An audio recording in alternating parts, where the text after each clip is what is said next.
Does masturbating protect your prostate or damage it? The internet shouts both answers. The best long term research actually surprised a lot of urologists. In the next few minutes, I'll separate myth from evidence so you know what's protective, what's neutral, and which warning signs you should never ignore. Stay with me, because the last point is the twist most men miss.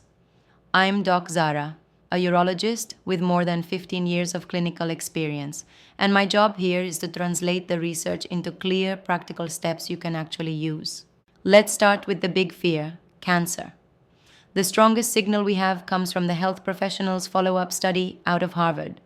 In the original analysis published in JAMA and in an updated analysis in the journal European Urology, men who reported ejaculating more frequently, roughly in the most days of the month range, had a noticeably lower chance of being diagnosed with prostate cancer later on compared with men who ejaculated rarely.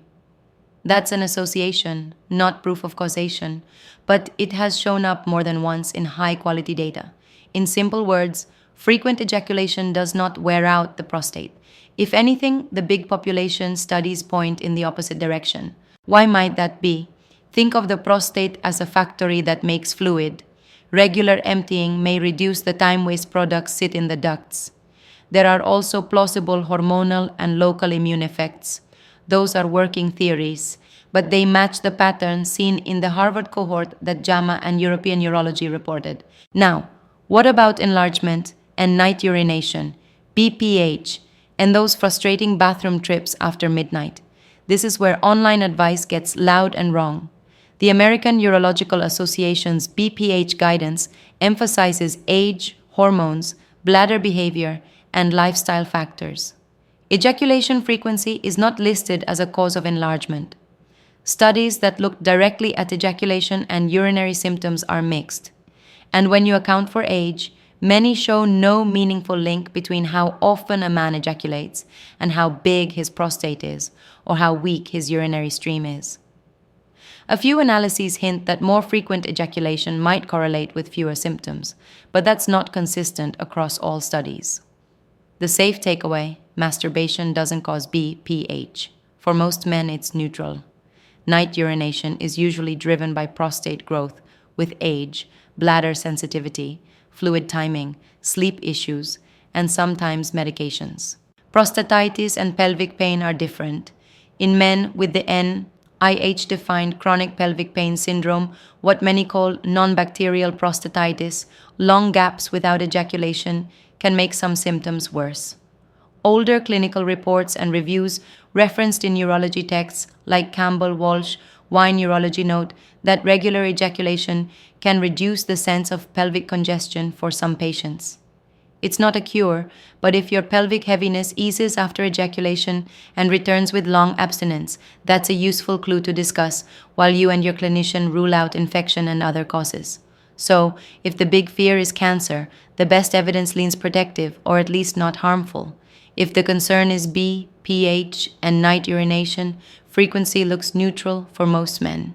And if the problem is pelvic pain, a steady rhythm often helps. That answers the headline question, but daily habits still matter. Some patterns help your prostate and sexual function. Some quietly make things worse. Helpful patterns first. Regular but comfortable frequency that fits your body is a good baseline. There's no magic number per week. What matters is avoiding irritation and matching your energy, hormones, and relationships. Hydration timing matters more than people realize. Concentrated urine is spicy to the bladder and the prostate. Front-load fluids earlier in the day and taper in the evening so your bladder rests at night. Behavioral advice you'll also see reflected in AUA guidance on lower urinary tract symptoms. Light daily walking supports pelvic blood flow, which helps both urinary comfort and erections. Boring? Yes. Effective? Absolutely. Now the traps that quietly cause trouble. Excess friction or very dry technique can create micro-irritation. If you notice soreness, burning, or tiny streaks of blood in semen or urine after a session, reduce friction, use a better lubricant, and give the tissue a short rest. Pain that lingers beyond the day, especially with fever, chills, or burning when you urinate, needs a proper check. Don't push through that. Another modern trap isn't about the prostate at all, it's about your brain. Very intense, high novelty porn can desensitize arousal pathways for some men. You may notice you need more and more stimulation to feel anything, yet real life sensation feels blunted. That isn't prostate damage. It's a training effect. The fix is usually a few weeks of dialing down intensity and letting your nervous system reset. Switch to gentler, responsive stimulation, reduce novelty, and sensitivity often returns. Age-smart expectations also help. As men pass 50, semen volume often decreases and the sensation profile changes. That's common with BPH and with some medications. Don't confuse those normal shifts with damage. If you ever feel unsure, that's a good reason to get a simple checkup, not a reason to panic. Let's talk about the red flags that should prompt a medical visit. Visible blood in the urine or semen that keeps coming back, fever, chills, burning with urination, or struggling to pass urine. New severe pelvic or back pain, unintentional weight loss, bone pain, or persistent obstruction. Those are not wait and see. They need evaluation. The usual workup is straightforward. Urinalysis and urine culture, kidney function tests, PSA when appropriate, and imaging such as an ultrasound. Depending on age and history, your urologist may also look inside the bladder again. Standard care you'll find in AUA guidelines and major textbooks. Now the question everyone asks, so what's a safe number? There isn't one perfect number that applies to every man in every decade. Hormones, medications, stress, relationship context, fitness, and sleep all change what's right for you. Here's a sensible way to think about it. If you're comfortable, not sore, not seeing blood, not noticing increased pelvic pain, and your energy and mood are steady, your frequency is probably fine. If you feel sore, irritated, or more symptomatic afterward, dial down, give it a few days, adjust technique and lubrication, and check your hydration and sleep. If you have pelvic pain that improves with ejaculation, then returns after long gaps, a steadier rhythm may help.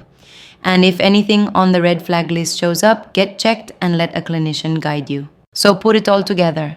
Masturbation doesn't damage the prostate. For most men, it's either neutral or modestly protective. And the real focus should be on lifestyle, red flag symptoms, and regular checkups. If this video was helpful, please like, share, and subscribe. It really helps more men find trustworthy health information. And tell me in the comments, what's one men's health question you want me to tackle next?